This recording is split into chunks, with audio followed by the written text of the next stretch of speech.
¿Qué tal, amigos? Bienvenidos a su canal Historias y Relatos Fantasmagóricos. Recuerda regalarme un like y suscribirse para seguir disfrutando del fascinante tema paranormal.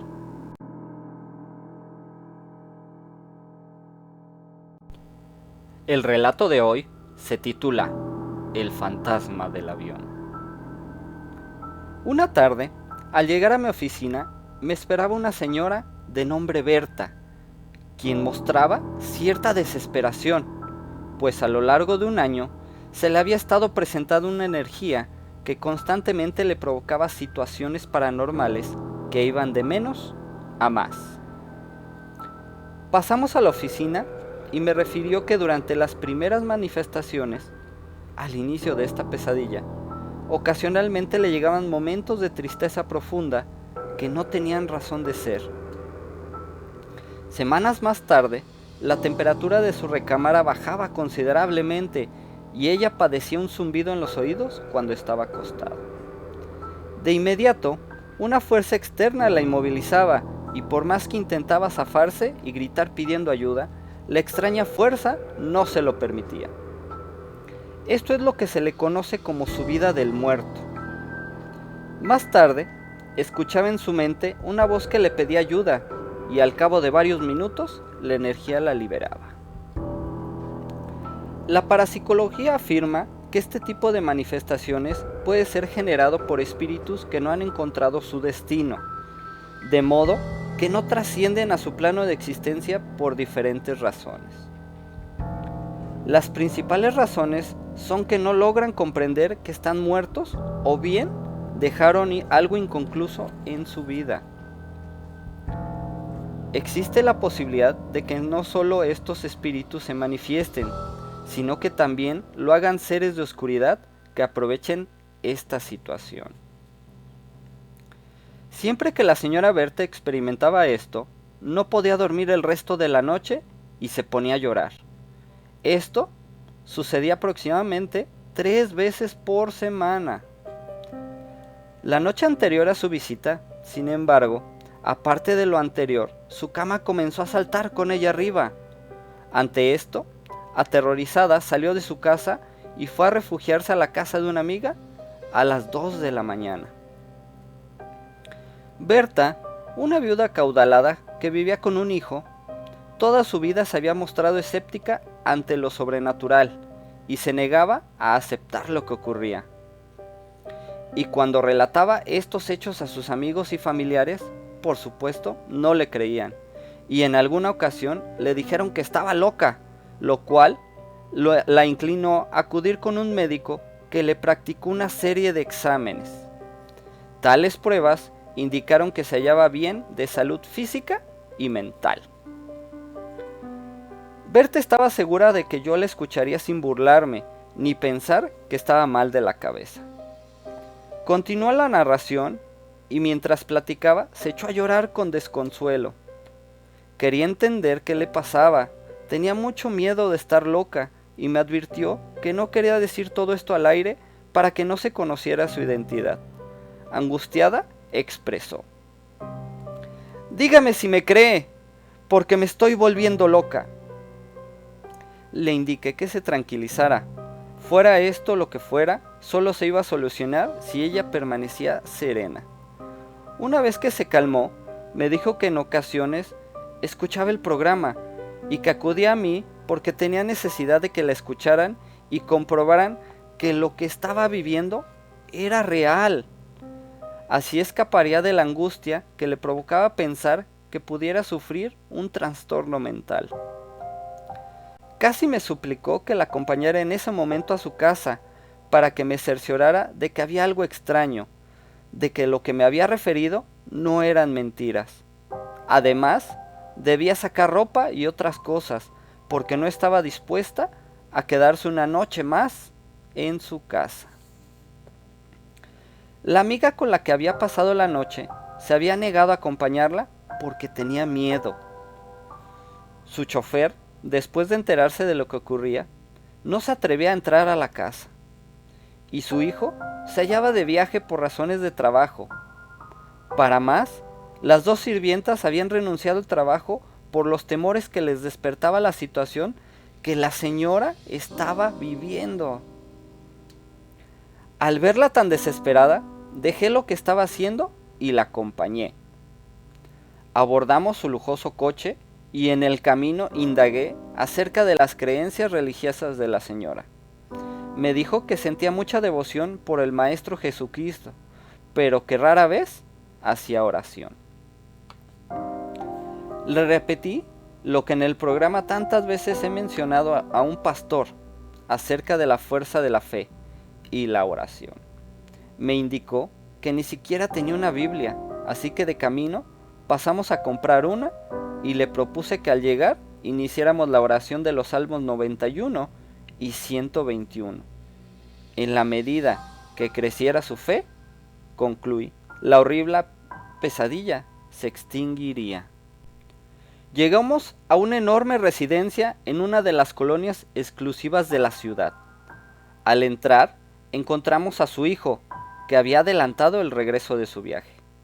Berta lo abrazó y entre lágrimas le platicó lo que le había ocurrido la noche anterior, y acabó suplicándole que nunca la volviera a dejar sola. Luego me presentó con él y le expliqué que posiblemente el espíritu de una persona muerta por homicidio, accidente o suicidio, y que se hallaba sometida por seres de oscuridad o por alguna causa no había encontrado la luz. Todo esto era lo que se le manifestaba a Berta. Pero era posible que, además, un ser de oscuridad estuviera causándole problemas para asustarla, y lo que convenía era hacer precisamente orar, por lo que invité al joven a hacerlo con nosotros en la habitación de su madre. Él no estaba del todo convencido, pero aceptó. Nos dirigimos a la habitación de Berta. Yo iba preocupado porque no sabía qué encontraríamos en ese cuarto. Subíamos cada vez más tensos la escalera que conduce al primer nivel, yo orando para que Dios nos protegiera. Cuando sentí claramente que alguien me tiró del pie y caí 3 o 4 peldaños. A la vez, Berta y su hijo dieron un grito espantoso. No sé qué me impresionó más, que me hayan jalado, el grito o la caída. Afortunadamente el accidente no me causó lesiones. Me incorporé y me di cuenta de que una cruz bendita que siempre traigo en el cuello estaba en uno de los escalones, pues se había roto la cadena. No quise suponer nada extraño, solo la recogí y la puse en la bolsa de mi camisa. La tensión creció en mí, pues estaba seguro que alguien me había tirado del pie y ese alguien tal vez no deseaba que entrara a esa recámara. Me preguntaron si estaba bien y respondí que sí, pero nunca les dije por qué me había caído. En verdad, el temor estaba en mí y oré con más fe. El joven mencionó que mejor nos esperaría en la sala.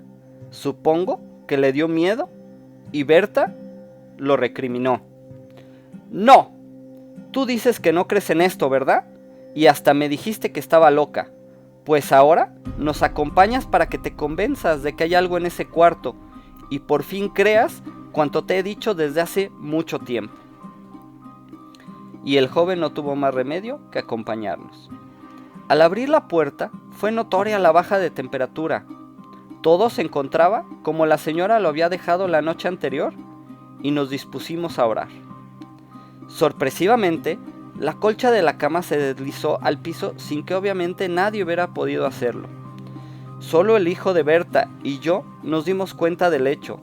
Al verle la cara de sorprendido, le hice la seña de que no dijera nada y se pusiera a orar.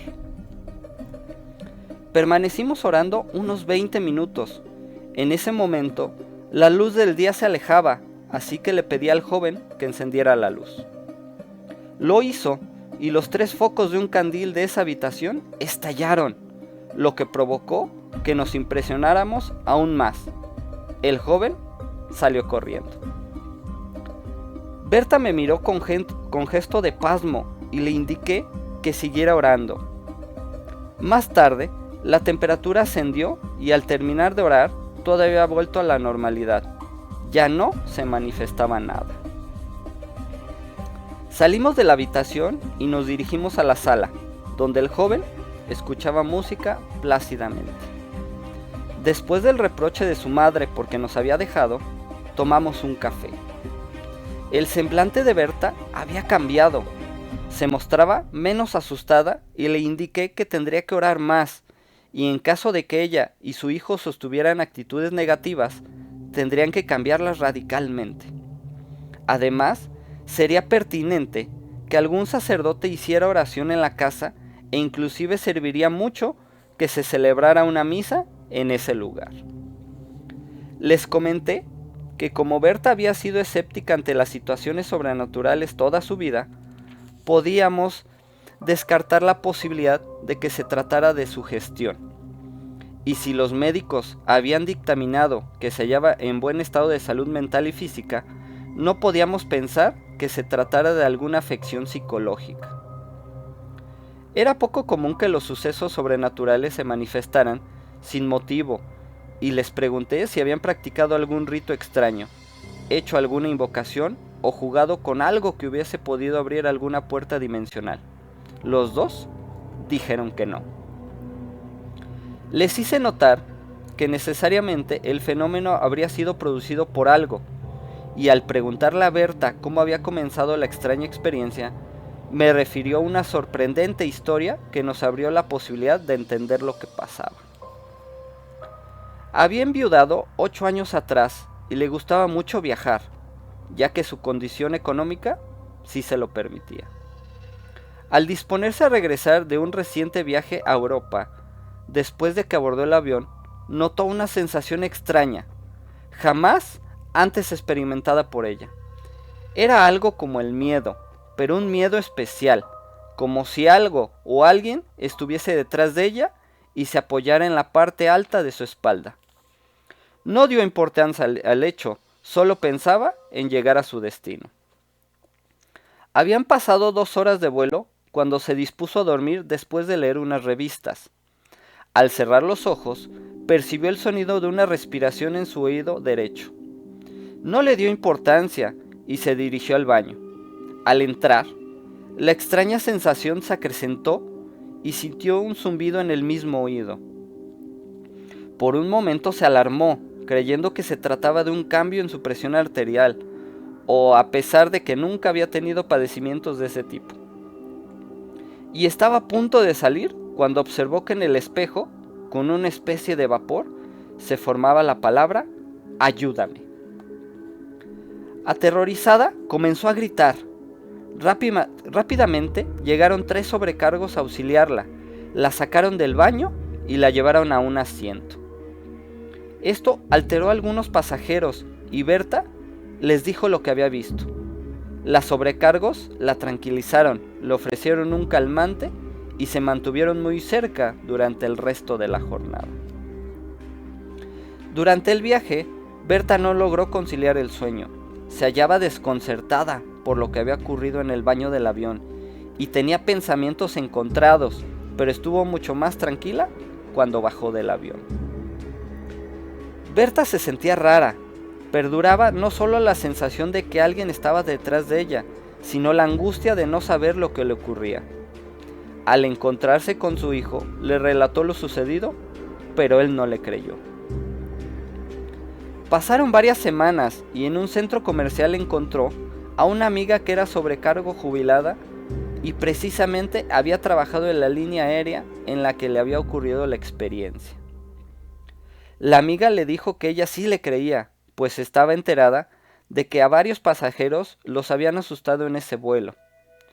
Como las quejas por ese motivo eran frecuentes, en la empresa sospecharon que se trataba de algún complot contra ella, por lo que contrataron los servicios de una agencia de investigaciones que designó para investigar el caso a su hombre más experimentado.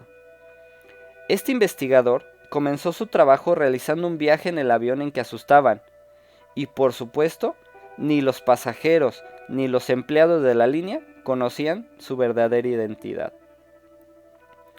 Tras 5 horas de viaje, el investigador no había encontrado nada. Varias veces entró al baño y todo parecía normal. Decidió tomar una siesta en su asiento y cuando comenzaba a conciliar el sueño, sintió que una mano le apretaba el cuello. La presión sobre el cuello era cada vez más fuerte y casi no podía respirar. Intentó gritar y de su garganta solo salieron gemidos que llamaron la atención de los pasajeros que se hallaban cerca. Inmediatamente pidieron la asistencia de los sobrecargos, quienes pensaron que el hombre sufría de un infarto. Rápidamente le aflojaron la ropa y al descubrirle el cuello, se dieron cuenta de que la impresión de una mano delgada y alargada ejercía presión sobre esa parte del cuerpo. No podían hacer nada y los pasajeros se alarmaron. El hombre se veía muy pálido, a punto de perder el conocimiento. Repentinamente, la presión cesó y el hombre sufrió un ataque de tos. Al recuperarse, platicó a los sobrecargos que algo había intentado estrangularlo y no entendía qué pasaba en ese avión. Lo tranquilizaron, le ofrecieron una bebida y el hombre llegó a su destino sumamente impresionado. El investigador prefirió ocultar a su agencia la experiencia que había vivido en el vuelo, por temor a que lo juzgaran de loco y pudiera perder el empleo y terminar su carrera de 20 años en una situación ridícula. Realizó un informe en el que aseguraba haber encontrado normal todo en el avión. 2 meses después, la empresa aérea seguía recibiendo gran cantidad de quejas. Los pasajeros y muchos empleados aseguraron que ese avión espantaban. Convocaron a una junta y uno de los ejecutivos de origen cubano manifestó ante el consejo que se trataba de una situación sobrenatural y propuso que unos parapsicólogos investigaran el caso. Esto originó la burla general de los ejecutivos, pero él defendió su posición y dijo a la junta que él absorbería los gastos si aprobaban su moción. Finalmente, le fue concedido el permiso. Semanas más tarde, 3 parapsicólogos se abocaron a la investigación. Detectaron que el avión se encontraba infestado de seres de sombra que tenían sometidos a varios espíritus de personas que no habían encontrado la luz. Entraron en contacto con las almas y les preguntaron por qué se encontraban alojadas en ese avión. Los espíritus dijeron que sus cuerpos habían fallecido en un suicidio colectivo en una isla años atrás y que precisamente en ese avión fueron trasladados sus restos a su país de origen. Los parapsicólogos realizaron varios ritos y enviaron los espíritus a su destino y los seres oscuros al lugar que les correspondía. Las conclusiones de los parapsicólogos sorprendieron a los ejecutivos de la empresa aérea. Más aún cuando consultaron la bitácora de vuelo, en la cual efectivamente comprobaron que la nave algún día había trasladado cadáveres. A partir de entonces no se presentó queja alguna en ese avión. Después de escuchar esto, la situación que vivía Berta se aclaró totalmente. Lo más seguro era que unos de esos espíritus y seres de sombra se le hubiesen prácticamente pegado y por eso se le manifestaban. La señora siguió orando en compañía de un sacerdote de su comunidad y juntos lograron ahuyentar a tales energías, con lo que la recámara quedó completamente libre de situaciones extrañas. Aunque en la habitación de Berta habían dejado de espantar, ella nunca podrá olvidar lo que ahí sucedió, así que prefirió mudarse al interior del país y actualmente vive tranquila. ¡Wow, señores! Estupendo relato. Tema muy fascinante y muy tenebroso. Esperen más historias y relatos fantasmagóricos. Hasta pronto. Si te gustó este video, regálame un like, suscríbete y activa la campanita. Muchas gracias. Si te gustó este video, regálame un like, suscríbete y activa la campanita. Muchas gracias.